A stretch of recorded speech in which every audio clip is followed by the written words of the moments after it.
Hello, everybody. Welcome to another episode of Chalkboard Chats. My name is Henry, and on this channel, we discuss all things teaching and everything in support of teachers. And today, I am going to share with you some ideas on meeting the parents. I have a end of course ceremony tonight. My class, my little babies, they are finished with a course, and I've had them for quite some time now. So they are, when we started, some students were just turning 5-year-old. And then now some of them are about to turn 7 years old. So I think I've had them for a year and a half, 2 years. And that is around the time where some of them could just read or recognize some of the words, some of the letters, and now most of them can read and write fluently, and it's a magical time. So I have a end of course ceremony tonight, so I'm going to meet the parents. I've had 18 students, but I don't know how many parents will show up. What we usually do with this like little ceremony is I first see so my classes are 2 hours. I first see the students for a little bit. We will set up an activity that they continue when they leave the classroom. They go with the teaching assistants to a different classroom. Then the parents come in. I will tell them a little bit about what we did and what is coming up next. I'll show them some pictures. Then the students come back. They are going to do an activity. They're going to basically showcase that they can speak English, what they've learned. And then it is one-on-one meetings with a parent who request to discuss things with the teacher. So it's not a given that I'm going to, have 18 conversations. Some families show up with the whole family. Some parents drop their kids off and go away, do their own stuff, and pick them up at the end. I have no idea what's going to happen tonight. But if I think of these parent meetings, when I look at the past, I have had all the experiences. I have had whole families show up and all they wanted to do is take pictures with the teacher.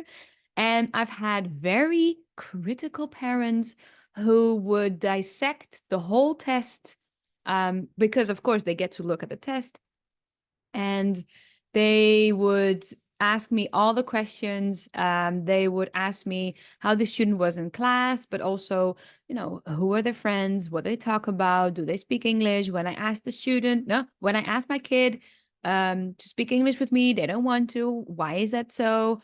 The pronunciation, why is it this way?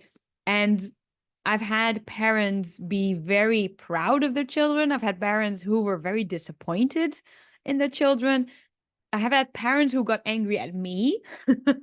So I am like, this is going to be interesting tonight. Now, when I think of meeting parents, where I'm at now, I am not worried whatsoever. And I know that after having met with the parents tonight, I will leave work and kind of forget about it, because I know that I will do whatever I can in the time that I'm there. And if people get angry, if parents get disappointed, if parents take their kids out of school, I know that I have done everything in my power that's to do my best and to contribute positively, and all the ideas and the emotions and the blame, the disappointment don't have anything to do with me. That is part of their journey. So I want to share with you today how I got to this point where I have no stress about this. And also, once it's done, I can easily move on with my life forward from here. And I'm like, bring it. It's going to be fun. So here's what I do. Step one is I take a mental scale, and it is from where I put the parents on. This mental scale goes from amazing, super cool, can't wait to see you next kind of parent, to awful, mean, difficult, quote unquote, difficult to deal with. Now, of course, these are my ideas of the parents. This is not how the parents actually are. Parents are just parents. They're also trying to do their best, but this is my scale and my perception of parents. And it goes from the amazing, I give you 10 points, to don't ever show your face again, -10, would not recommend. And I mentally prepare myself to meet all in between. I will meet some amazing parents and I will meet some awful parents and everything that comes up in between. And when I think of these parents, I think of them as full individuals who are paying money for their child to study. Now, for some parents, that may be a little bit of change. For some parents, that might be a lot of money. And they, why is Zoom? I see in the corner, I hold up my hands like this and I see in the corner. It's recognizing my gestures. I need to turn that off. But I make sure that I realize how they show up, and that they show up with a lot of the worries of their children, maybe some hopes and expectations for the future, and maybe they put, inadvertently, maybe they're not aware, but they put a lot of faith and expectations on the teacher, thinking that the teacher has the learning journey of their child in their hands, like in the palm of their hands, as if the teacher controls it. We don't. We know that. Parents doesn't know that. So I try to mentally put myself not really in their place, but put myself next to the path that they are on, and understand that this is for them also a journey, and they are going to meet the one person who helps their child accomplish something. And when they signed up for English class, of course, they want their child to be fluent in English. They want them to understand English, be able to speak in English. And I have, me as a teacher, I embody that person who helps them. So I understand from just that mental picture that there's a lot of emotions involved. And as soon as I put myself next to their path, I have so much more compassion for whatever they show up with, because it might be that this child is the first and the only one who has the chance to learn English. It might be that they have high expectations of this child. It might be that this is the only time the parents get 2 hours of free time from the child. I see that too.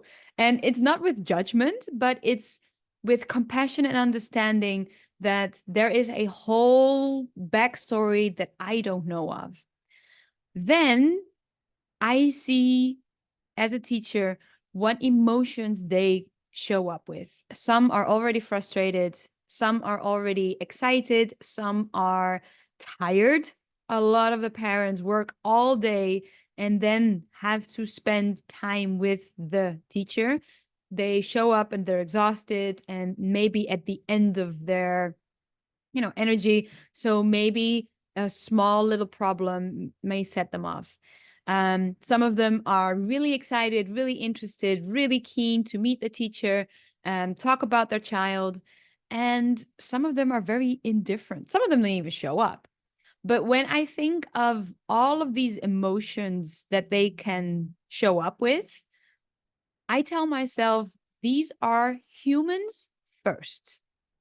And humans, we don't always do what is right. We don't always do the correct thing. We are humans. We mess up. We take actions based on emotions that don't make sense. And they get to, for the time being that they're with me, that they're discussing their child, they get to be the imperfect parent that they sometimes are. because half of the time they're amazing at parenting and half the time they are absolutely awful. And they get to show up with the whole spectrum.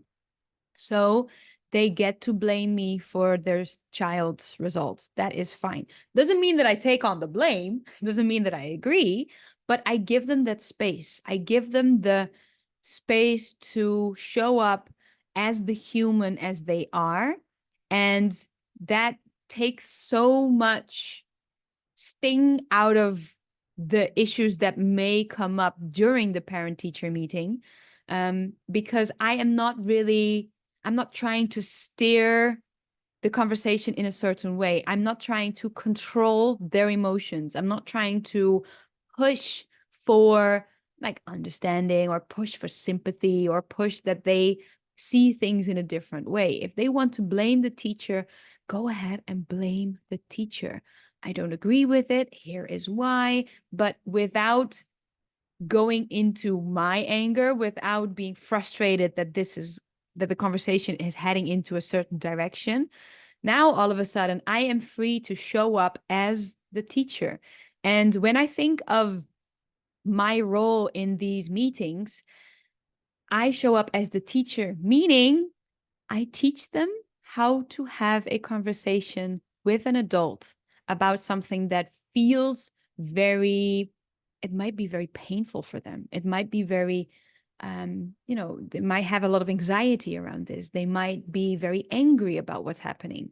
Um, and I show up as a teacher and I teach them it is okay to have all of these emotions and we can still have a very civilized conversation.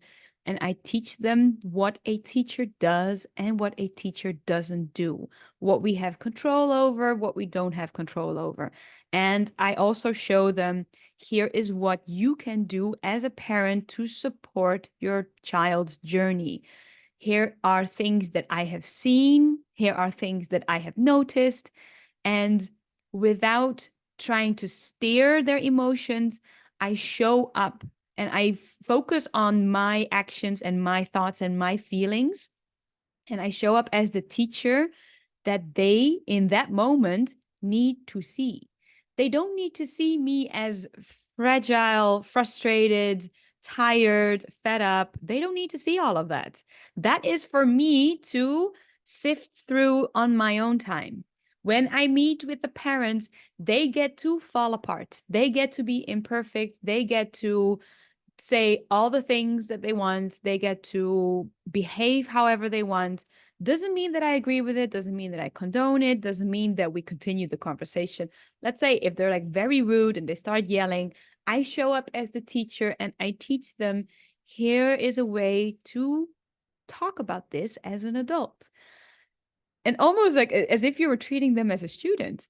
It's basically the same thing. You step into that role as a teacher and you are in control. You know what has been done in the past. You know how to make this moment the most fruitful, the most efficient for all the parties involved.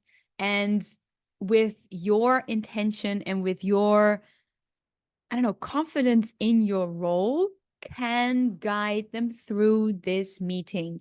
And when there is space for them to be angry and when there's space for them to be frustrated, to share that, then all of a sudden you kind of like diffuse so many issues. You diffuse the intensity of the emotions, I don't know, kind of like you douse the fire. And that is all the parent needs. The parent wants to be there talking about their children and they want to get a sense of what happened, what's going on now, where we're heading. That is it. And I can't wait for tonight. I know that I have one student who failed and so this class is on the cusp of reading and writing. Most of them now at the end are very keen readers and some of them are amazing writers. And unfortunately, this student is not there yet. So I have said in previous tests that this student should not continue to move up with the class. They should redo the last course. That didn't happen. So this student continued. And now it is time to have that conversation where I basically have to say, it's in the student's best interest to maybe do this course again, or maybe even do the course before that. So this course is 3 parts. She barely managed to get past the first 2 and failed the last one significantly. So what I want to tell the parents is that I think the best course of action is to go back to the second course, because if she then starts to read and write, because she's just on the cusp, I'm like, oh, give it a couple of more weeks, couple of more months, and when she gets it, she'll be awesome. I know it. But it is not fair to her if we continue. And I think it will do her a lot of confidence. It will do her a lot of good if she gets to be really good, the like one of the top students in the class. So that's what I think I will communicate tonight, or I'll try to communicate with them. But it was interesting because yesterday, I had a conversation with my manager and with some of the admin about the student, and they were all a little bit worried. And I was like, "Why are we worried? This is what happens. Of course, there are students who succeed and students who fail. That's the whole point of learning something new. You're like fail, fail, fail until you succeed. So some of them succeed, some of them fail. I'm like, why are we doing so? I don't know, we're all very antsy and difficult and ooh. And I just stood there. I was like, yeah, this is part of life. And then my manager was like, he was telling me that, what did he say? I don't remember his exact words, but it came down to, it's not your fault. And I said, of course it's not my fault. She failed the test. I didn't fail the test. And he started to laugh. I was like, but why would you say that it's not my fault? It's not that I have control over what the student does. I don't have control over what she learns. I have control over what I teach, not what she learns. And if she didn't learn, that has nothing to do with me. And I just found that very interesting. I was like, no. So yeah, that is what's going to happen tonight. Now, if you think, listen, I need some help with this, I have more videos on my Facebook. So if you go to Facebook, henrythelifecoach.com. No, hold on. That is facebook.com/Henry the Life Coach. And I have a workshop next week. And next week, Tuesday, is December 19th, and it's 9 p.m. Now, I want to say the time zone, but I don't know the time zones out of my head. So it is 9 p.m. GMT +7, and then also 9 a.m. GMT +7. That's my time zone. So that means for if you are in the east of the world, Tuesday evening at 9. If you are in the west of the world, it can also be Tuesday evening at 9, but check your time zones. So put in GMT +7, 9 p.m., 9 a.m., and you'll see what time that is for you. And this is basically what I just told you in this video on how to approach parent meetings and how to mentally get ready for whatever may show up, but also without the dread, without the worry and the anxiety, and how to afterwards talk yourself through maybe there's like a difficult conversation that had come up, how you get through those conversations, and when everything is finished, how to get a sense of calm and pride in yourself, how you've handled these conversations. So if you want some help with that, sign up. I'm going to put the link below The link is Eventbrite, which is basically my online workshop and teachers mixer event link where you can get the tickets. Tickets are free, but in the tickets you get the Zoom link. So sign up. You don't have to sign up for Eventbrite, I think, but you just click down below and join the workshop. It will be fun. All right, I'll be back next week. Oh, actually, I'll be back tomorrow and I'll tell you how it went. Have a wonderful day, everybody. Bye.